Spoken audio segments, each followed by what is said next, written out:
ಸಿನಿಮಾದಲ್ಲಿ ನೋಡಿದ್ರೆ ಹೇರಳವಾಗಿರ್ತಕ್ಕಂಥ ಪಾತ್ರಗಳು, ರಾಶಿ ರಾಶಿ ಪಾತ್ರಗಳು ಕಾಣ್ತಾ ಹೋಗ್ತವೆ. ಅಂದ್ರೆ ಫ್ಯಾಮಿಲಿ ಆಡಿಯನ್ಸ್ಗೆ ಬೇಕಾದಂತ ಎಲ್ಲಾ ಎಲಿಮೆಂಟ್ಸ್ ಕೂಡ ಇಲ್ಲಿ ಇರೋದ್ರಿಂದ ಶಶಿಕುಮಾರ್ ಇದ್ದಾರೆ, ರಂಗಾಯಣ್ ರಘು, ಶ್ರುತಿ ಅವರು, ಒಂದಿಷ್ಟು ಕುರಿ ಪ್ರತಾಪ್ ಪಾತ್ರಗಳೆಲ್ಲ ಎಷ್ಟು ಆರ್ಟಿಸ್ಟ್ ಇದೆ, ದಂಡು ದಂಡು ಅದೇ. ಆರ್ಟಿಸ್ಟ್ ಅಂಡ್ ಎವ್ರಿ ಸೀನ್ ಬರ್ತಾನೆ ಇರ್ತಾರೆ. ಅಲ್ಲ, ಯೂಶಲಿ ನಿಮ್ ಸಿನಿಮಾ ಅಂದಾಗ ಈ ತರದ ಪಾತ್ರಗಳು ಇರ್ಲೇಬೇಕು. ಹೌದು.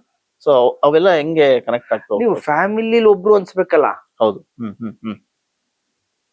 ಈಗ ಮುಂಗಾರು ಮಳೆ ನೋಡಿದಾಗ ಆಚೆ ಬಂದ ತಕ್ಷಣ ಮಳೆ ಬೀಳ್ತಿಲ್ವಾ ಅನ್ಸುತ್ತೆ. ಹ್ಮ್. ಈಗ ಅಲ್ಲಿ ಮಳೆಯಲ್ಲಿ Correct. ಇರ್ತೀವಿ. ಸೊ ಈ ತರ ಫ್ಯಾಮಿಲಿ ಡ್ರಾಮಾ, ಈ ತರ ಒಂದು ರೊಮ್ಯಾಂಟಿಕ್ ಕಾಮಿಡಿ ಹ್ಮ್. ಅಂತ ಮಾಡಿದಾಗ ಹ್ಮ್. ನೀವು ನೋಡ್ಬೇಕಾದ್ರೆ ನೀವು ಅವ್ರ ಫ್ಯಾಮಿಲಿಯವರಾಗಿ ನೋಡ್ಬೇಕಲ್ಲ. Correct. ಈಗ ಸಿನಿಮಾ ನೋಡ್ಬೇಕಾದ್ರೆ ಲಾಸ್ಟ್ 1 hour ಸಿನಿಮಾ ಹ್ಮ್. ನಾವೇ ಆಡಿಯನ್ಸ್ ಆಗಿ ನಾವೇ ಹೇಳ್ತೀವಿ, ಅಯ್ಯೋ ಅವ್ನ್ ಈಗ ನೆನ್ಪು ಬರುತ್ತೆ, ಈಗ ಬರ್ತಾನೆ, ಬರುತ್ತೆ. ಈಗ ಅವ್ನ್ ಬಂದ ನೋಡೋ ಏನೋ ಆಗುತ್ತೆ ಈಗ. ಎಕ್ಸೈಟ್ಮೆಂಟ್. ಎಕ್ಸೈಟ್ಮೆಂಟ್, ಅದು ಎಂಗೇಜ್ ಆಗ್ತಾನೆ ಆಡಿಯನ್ಸ್ ಕರೆಕ್ಟ್. ಅದ್ರ ಜೊತೆಲಿ.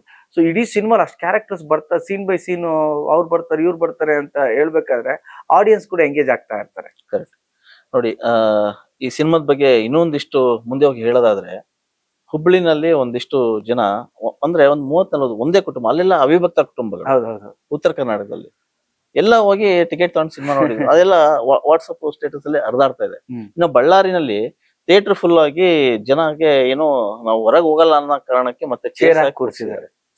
ಇವೆಲ್ಲ ನೋಡಿದ್ರೆ ಮತ್ತೆ ಆ ದಿನಗಳು ನೆನಪಾಗ್ತದೆ ಚಿತ್ರರಂಗದಲ್ಲಿ. ನೋಡಿ, 18-19 ಇಯರ್ಸ್ ಬ್ಯಾಕ್ ಕನ್ನಡ ಇಂಡಸ್ಟ್ರಿಗೆ ಬಂದಂತದ್ದು ಒಂದು ಮುಂಗಾರು ಮಳೆ, ಒಂದು ದುನಿಯಾ.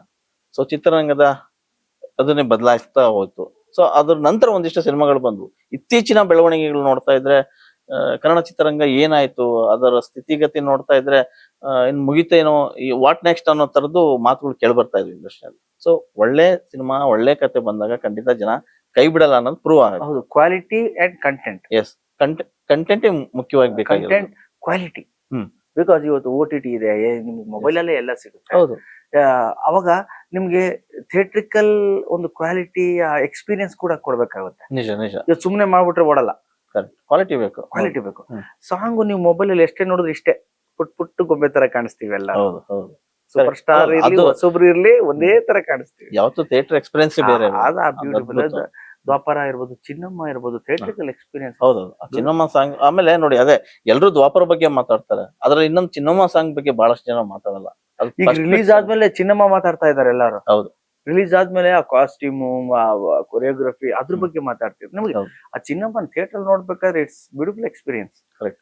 ನೋಡಿ, ಆರಂಭದಲ್ಲಿ ಆ ಜಸ್ಕನ್ ಸಾಂಗ್ ಆಡಿದ್ರು ಅಂದಾಗ ಯಾರು ಕೂಡ ಅಷ್ಟು ಅನ್ಸ್ಲಿಲ್ಲ, ಆ ಮನುಷ್ಯನ ವಾಯ್ಸು ಆಗ್ಲಿ ಇದಾಗ್ಲಿ. ಸೊ ಪಿಕ್ಚರೇಷನ್ ಇಂದ ಹೊರಗ್ ಬಂದಾಗ, ಒಂದು ತುಣುಕ್ ಹೊರಗ್ ಬಂದಾಗ ಅದು ಮಜಾನೇ ಬೇರೆ ಅನ್ಸುತ್ತೆ.